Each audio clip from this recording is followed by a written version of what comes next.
के इस चुनावी सभा में मंच पर उपस्थित हमारे मध्य प्रदेश के यशस्वी मुख्यमंत्री, हमारे वरिष्ठ नेता डॉक्टर मोहन यादव जी, हमारे प्रदेश के अध्यक्ष, जुझारू अध्यक्ष श्री विष्णुदत्त शर्मा जी, हमारे उप मुख्यमंत्री राजेंद्र शुक्ला जी, हमारे बहुत ही वरिष्ठ नेता और मध्य प्रदेश सरकार में मंत्री प्रहलाद पटेल जी, हम सबके बहुत ही लोकप्रिय प्रत्याशी और संसद में मेरे वरिष्ठ साथी श्री जनार्दन मिश्र जी, श्री रणवीर सिंह रावत जी प्रदेश के महामंत्री, शशांक श्रीवास्तव जी जिला के प्रभारी, हमारे जिला के अध्यक्ष अजय सिंह जी, राजेंद्र मिश्र जी जिला के अध्यक्ष मऊगंज के, मंच पर विराजमान सम्मानित मंच सभी वरिष्ठ नेतागण और यहाँ इतनी बड़ी संख्या में एकत्र आए देवी और सज्जनों और मेरे युवा साथी और मीडिया के मेरे साथी, प्रिंट मीडिया और इलेक्ट्रॉनिक मीडिया के साथ, सबसे पहले तो आज हनुमान जयंती के अवसर पर आप सबको मेरी ओर से हनुमान जयंती की बहुत बहुत शुभकामनाएं और ओम हनुमंते नमः के शब्दों से मैं अपनी बात प्रारंभ करता हूं। आज जब मैं यहाँ आया हूं तो रानी तालाब की महाकालिका को भी मैं नमन करता हूं और रीवा के ऐतिहासिक धरती से मां वृंदीवासिनी जी को भी मैं नमन करता हूं और उनका आशीर्वाद लेकर के अपनी बात को प्रारंभ करता हूं। मैं आप लोगों की हिम्मत की भी दाद देता हूं कि आप सब लोग लगभग 12 बजे से इस गर्मी में डटे हुए हैं और आप सब लोगों ने इस कार्यक्रम में आने की शिरकत की। इसके लिए जहां आपका मैं धन्यवाद करता हूं, वहां आपके डटे रहने की भी मैं बहुत बहुत आपको साधुवाद देता हूं। मित्रों, चुनाव की बेला है। आपने देखा होगा कि चुनाव में आप सब लोग अपना मन बनाते हैं कि आपका मत किसको देना है, लेकिन मैं जब यहां पर आया तो जो मैंने उत्साह देखा, उमंग देखा, आप लोगों में चुनाव के प्रति जो मैं प्रतिबद्धता देख रहा हूं और आपकी जो तालियों की गड़गड़ाहट मैं सुन रहा हूं, वह मुझे आश्वस्त कर रही है कि आपने जनार्दन मिश्रा जी को फिर से लोकसभा में भेजने का मन बना लिया। ये जो उत्साह है आपका, इसके कई बहुत कारण भी हैं, क्योंकि आप लोगों ने मन स्पष्ट कर लिया है कि जनार्दन जी के मिश्र जी के माध्यम से फिर से तीसरी बार मोदी जी को प्रधानमंत्री बनाना है। इसलिए यह चुनाव सिर्फ जनार्दन मिश्र जी का नहीं है, यह चुनाव हमारे प्रधानमंत्री मोदी जी को तिबारा प्रधानमंत्री बनाने का भी चुनाव है और आपके लिए आने वाले समय में विकसित भारत के संकल्प का भी चुनाव है। इसको भी हमको याद है। मित्रों, मैं बार बार इस बात को कहता हूं कि हम बड़े सौभाग्यशाली कि हम ऐसी पार्टी के सदस्य हैं जो दुनिया की सबसे बड़ी पार्टी तो है ही, लेकिन दुनिया में नाम और ख्याति जिनकी है, ऐसे हमारे यशस्वी प्रधानमंत्री हमारी पार्टी का नेतृत्व कर रहे हैं। और जब मैं ये कहता हूं तो आपको ये बताना चाहता हूं कि उनके नेतृत्व में 10 साल में भारत की राजनीति का चाल, चरित्र, परिभाषा, संस्कृति, काम करने का तरीका सब बदल गया, सब बदल गया। 10 साल पहले क्या राजनीति होती थी? कौन अगड़ा है, कौन पिछड़ा है, किस इलाके का है, कौन जाति का है, कौन अपना है, कौन पराया है, कौन नदी के उस पार का है, कौन नदी के इस पार का है, कौन पहाड़ का है और कौन मैदान का है, ऐसे भेदों पर हम चुनाव को ले जाते थे। हमारा चुनाव होता था वोट बैंक की राजनीति, हमारा चुनाव होता था किस समुदाय को हमने आगे बढ़ाना है, इस पर हम चुनाव करते थे।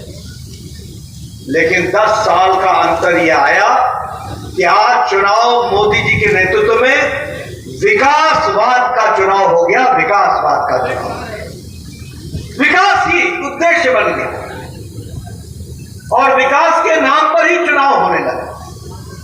अभी हमारे जनार्दन मिश्रा जी बोल रहे थे, बाद में मोहन यादव जी ने बोला, सबने क्या किया, अपना रिपोर्ट कार्ड रखा। आपने कांग्रेस के जमाने में किसी नेता को रिपोर्ट कार्ड रखते हुए देखा है क्या? जरा जोर से बोलो भैया, देखा है क्या? कभी देखा? कभी आपने देखा कि कांग्रेस पार्टी ने कोई वायदा किया उसको पूरा किया उन्होंने? हर चुनाव में लोग लुभावने, वायदे करने और हर चुनाव के बाद वायदों को भुला देना, यह कांग्रेस की रीति नीति थी। मुझे याद है, मैं मोहन जी आपको बताना चाहूंगा, बचपन में मेरे यहां जब चुनाव होता था तो कांग्रेसी नेता आते थे और कहते थे ये गांव के लिए यहां से सड़क निकलेगी, यहां से सड़क निकलेगी। और जैसे चुनाव नजदीक आता था वो चूना डालते थे, चूना लगवाते थे, ये हम डिमार्केशन कर रहे हैं, यहां से सड़क निकलेगी। सारा गांव खुश हो जाता था, वाह वाह, मंत्री जी ने बोल दिया, नेताजी ने बोल दिया। चुनाव समाप्त होता था, बारिश आती थी, चूना को चूना लग जाता था, हमें 5 साल का चूना लग जाता था, कोई नहीं पूछता। मोहन जी, हमारे यहां हमारा नेता आता था, कहता था पानी आ जाएगा, और चुनाव के पहले इरिगेशन और पब्लिक हेल्थ डिपार्टमेंट के लोग पाइपें ला करके गांव के आगे फेंकवा देते और सारे गांव खुश हो जाता था, बस पाइप आ गया, पाइप आ गया। वोट लेते थे, वोट बटोरते थे, चुनाव समाप्त होता था, रात को ट्रक आता था, फिर से पाइपें चढ़ाता था और वापस ले जाता था। 5 साल हमको सूखा मिलता था। ये आज ये रिपोर्ट कार्ड की राजनीति है कि मोदी जी के नेतृत्व में गांव, गरीब, वंचित, पीड़ित, शोषित, दलित, हमारा युवा, हमारी महिलाएं, इन सबको अगर, हमारे किसान भाई, इन सबको अगर ताकत मिली है तो आज प्रधानमंत्री मोदी जी के नेतृत्व। आप बताइए, आज गांव में पक्की सड़कें पहुंची है कि नहीं पहुंची है? पहुंची है कि नहीं पहुंची है? मैं जब आ रहा था तो मैंने सुना, यहां से बोला जा रहा था गांव में सड़कों का जाल बिछा दिया, गांव को मजबूत किया गया। मैं गांव की कहानी आपको सुनाऊं। गांव की कहानी इस प्रकार से है कि जब मैं विधायक बना 1993 में, तो मेरे इलाके में 90% गांव कोई सड़क से नहीं जुड़े थे, पैदल चलने का रास्ता होता था, पगडंडी होती थी।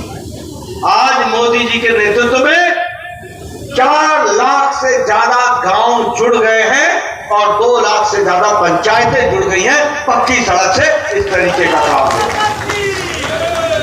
हमारे समय में 93-94 में कांग्रेस के कार्यकाल में हमें एक पंचायत के विकास के लिए 2 से 3 लाख रुपए मिला करता, 2 से 3 लाख रुपए।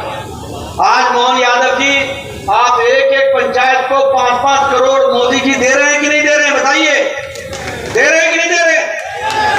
ये गांव का विकास हो रहा है। मैं यहां आपको बताना चाहूंगा कि प्रधानमंत्री गरीब कल्याण अन्न योजना 80 करोड़ की जनता को 5 किलो गेहूं लगातार हर महीने, या 5 किलो चावल और दिया जा रहा है 80 करोड़ की जनता को।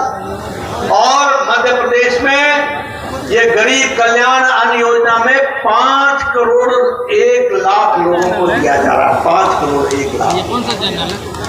आज गरीबी की रेखा से नीचे रहने वाले लोग मोदी जी के नेतृत्व में 25 करोड़ लोग गरीबी की रेखा से निकल आए हैं और ऊपर हो गए हैं। ये भी हमको याद है। ये बदलता भारत है, ये विकसित भारत के संकल्प को आगे बढ़ाने वाला है। मैं आपके साथ प्रधानमंत्री आवास योजना की भी चर्चा करना चाहूंगा। मैं बार बार इसकी चर्चा करता हूं और बताता हूं अपने साथियों को, यहाँ बैठे हुए सब लोग लंबे समय से, प्रहलाद पटेल जी ये लंबे समय से सांसद रहे, विधायक रहे। आप पूछिए, हम लोग 1993 में मेरा वीडियो आके मुझे बोला करता था, ब्लॉक डेवलपमेंट ऑफिसर कि नड्डा साहब आपको इंदिरा आवास योजना में एक पंचायत में 2 घर मिले हैं, बताइए ये 2 घर किसको देने हैं। और मैं बोलता था वीडियो साहब आप मेरे घर आए, चाय पीजिए और ये इंदिरा आवास योजना आप ले जाइए, आप ही किसी को दे देना, मैं नहीं दे पाऊंगा क्योंकि एक अनार 100 बीमार मैं कहां देता रहूंगा। आज मोदी जी ने 4 करोड़ घर पक्के मकान बना के दिए, 4 करोड़ प्रधानमंत्री आवास योजना में। और कैसे मकान? ड्राइंग रूम, बेडरूम, साथ में किचन, साथ में टॉयलेट और साथ में गैस का कनेक्शन और साथ में कोर्टयार्ड, ऐसे 4 करोड़ घर बनाए हैं। और जनार्दन मिश्र जी को फिर से भेज दीजिएगा, मोदी जी का संकल्प है अगले 5 साल में 3 करोड़ घर और बनेंगे, 3 करोड़ घर और बनेंगे, ताकि कोई भी बिना प्रधानमंत्री आवास योजना के पक्के मकान के बगैर न रह जाए। जल जीवन मिशन 11 करोड़ 30 लाख लोगों को जल जीवन मिशन में पानी पहुंचाया गया है और 52 लाख लोगों को पानी मध्य प्रदेश में पहुंचाया गया है। ये जितने एमएलए बैठे हैं ना और जितने एमपी, कांग्रेस के जमाने में गर्मियों में घूमना मुश्किल होता था। मेरी बहनें खाली थैला लेकर के सामने रख देती थी और घेराव करती थी और बोलती थी कहां से लाए पानी, 3-3 किलोमीटर जाना पड़ता है, 3-3 घंटे लगते हैं। आज मोदी जी ने महिलाओं का सशक्तिकरण किया है और 11 करोड़ 30 लाख लोगों को हर घर जल से जोड़ा है। और आपके यहां 52.5 लाख लोगों को जोड़ा है, 52.5 लाख। मैं प्रधानमंत्री स्वच्छता अभियान की बात भी करूं और महिलाओं के सशक्तिकरण की बात भी करूं। मुझे याद है कि हमारी बहनें अपने दैनिक नित्यक्रम के लिए सूर्योदय के पहले या सूर्यास्त के बाद जाया करती थी और खुले में उनको अपने दैनिक नित्यक्रम के लिए जाना पड़ता था। खुले में संख्या क्या थी? 12 करोड़। कैसा देश था जहां 12 करोड़ बहनें, 12 करोड़ बच्चे, 12 करोड़ परिवार खुले में शौच जाया करते थे। आज मोदी जी ने स्वच्छता अभियान में 12 करोड़ बहनों को इज्जत से जीने का इज्जत घर दिया, तो प्रधानमंत्री मोदी जी ने दिया। ये महिलाओं का सशक्तिकरण, ये महिलाओं को इज्जत से जीने का अधिकार मिला। और उसी तरीके से किसानों के बारे में नारे तो बहुत लगाए सबने, लेकिन किसानों के लिए काम किसी ने किया तो मोदी जी ने किया। किसान सम्मान निधि में 2,000 रुपए हर चौथे महीने और साल का 6,000 रुपए और साथ में मोहन भैया का भी 6,000 रुपए, 12,000 रुपए किसानों को मिल रहा है। तो आज प्रधानमंत्री किसान सम्मान निधि और संख्या कितनी है? 11 करोड़ 78 लाख देश में और आपके यहां 84 लाख किसान हैं जिनको यह मिल रहा है। मैं आयुष्मान भारत की भी बात करना चाहूंगा। आज आप लोगों को खुश होना चाहिए कि आज हमारे बीजेपी की सरकार है, मोदी जी की सरकार है, देश में मोदी जी की सरकार है।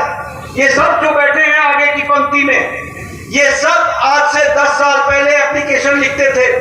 मेरे गांव में गरीब आदमी है, उसको कैंसर हो गया है, उसके इलाज के लिए 2.5 लाख रुपए चाहिए, उसको कीमोथेरेपी होनी है, उसको 2 लाख रुपए चाहिए। मेरे इलाके में एक का बाईपास होना है, उसकी जमीन बिक जाएगी, उसका मकान बिक जाएगा, उसको 2 लाख रुपए देना दीजिए। हमारे एप्लीकेशन लिखते थे कि कृपया मुख्यमंत्री जी, इसको किडनी का ऑपरेशन होना है, इसको 3 लाख रुपए लगेंगे, कृपया दीजिए। जब 3 मांगते थे तो 1.5 मिलता था, जब 1.5 मांगते थे तो 75,000 मिलता था, जब 2 मांगते थे तो 1 लाख मिलता था। और 1 लाख, 2 लाख, 3 लाख हम जनता से इकट्ठा करके उसका इलाज करा।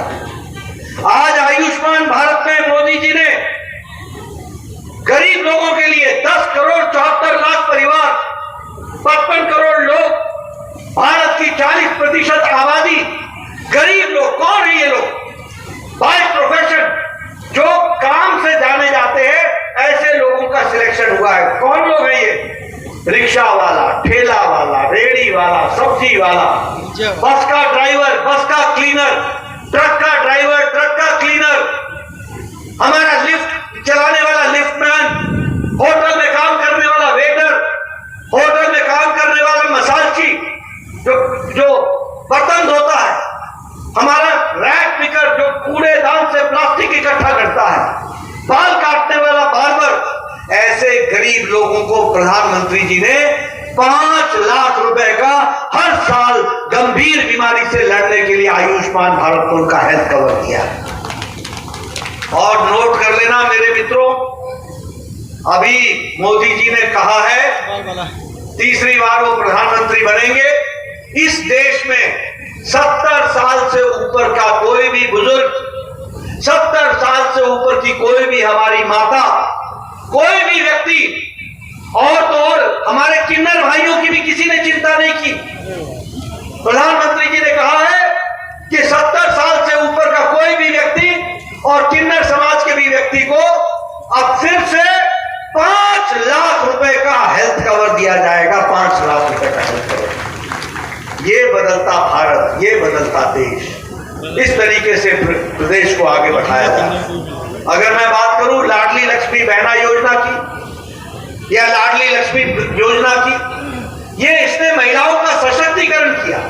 मैं मध्य प्रदेश की सरकार को इसके लिए बधाई देना चाहता हूं कि उन्होंने महिलाओं को सशक्तिकरण के लिए लाडली बहना योजना को आगे बढ़ाया और लाडली लक्ष्मी योजना पर बहनों को ताकत दी है। आज 13 लाख से ज्यादा बहनें उच्च शिक्षा ले रही हैं, ये भी हमको ध्यान रखना चाहिए।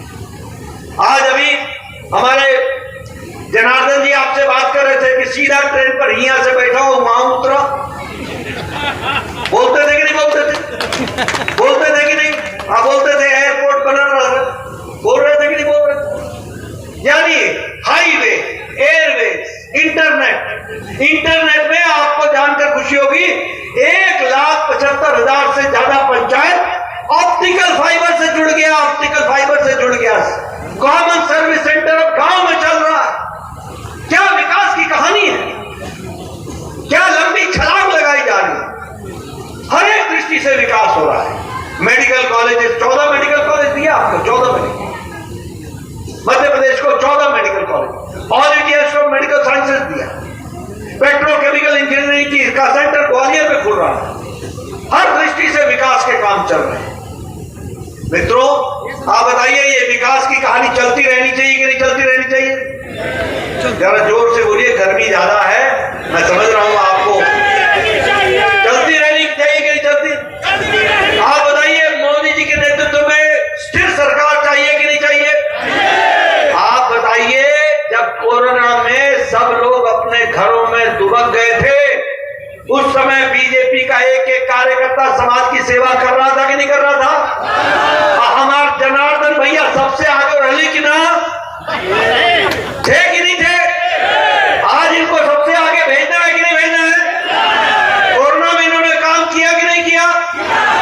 इसलिए जनार्दन भैया को भेजना है तो अपनी उंगली से कमल का बटन दबाना है, तब जाकर के जनार्दन भैया दिल्ली पहुंचेंगे। करेंगे ना? होगा ना? अब एक बात और बताऊंगा, हमारे विरोध में कौन है? हमारे विरोध में वो इंडिया अलायंस, घमंडिया अलायंस, वो लोग हैं जिनको आपसे कोई लेना देना नहीं है। उनको लेना देना है तो अपने परिवार से लेना देना है। सारी परिवार की पार्टियां इकट्ठी हो गई हैं।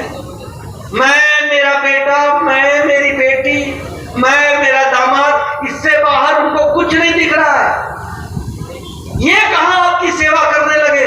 बोलो, ये लोग आपकी सेवा करेंगे क्या? करेंगे क्या? ये सब परिवार की पार्टियां हैं कि नहीं है? बोलो, फारूक अब्दुल्ला का बेटा उमर अब्दुल्ला, ये बाप बेटे को चीफ मिनिस्टर बनाने लगा है कि नहीं लगा है? आप बताइए, मुफ्ती मोहम्मद अब इस दुनिया में नहीं रहे, महबूबा को मुख्यमंत्री बनाने में लगे थे कि नहीं लगे थे? आप बताइए, सुखबीर बादल, प्रकाश सिंह बादल का बेटा, ये सब परिवार की पार्टी है कि नहीं है? चौटाला परिवार की पार्टी है कि नहीं है? ये मुलायम के बाद अखिलेश, अखिलेश के बाद डिंपल, चाचा को भी भूल गए। ये परिवार की पार्टी है कि नहीं है? आप बताइए, लालू, राबड़ी, तेजस्वी, तेज प्रताप, निशा, अभी नई बहन भी आ गई है, रीमा भाट, ये परिवार की पार्टी है कि नहीं है? और ममता को भी, बुआ को भी भतीजा ही पसंद आता है, अभिषेक की नहीं। आप बताइए कि चंद्रशेखर की पार्टी बीआरएस, भारत राज्य समिति पार्टी, केसीआर, केटीआर, कविता, दामाद, भतीजा, ये सब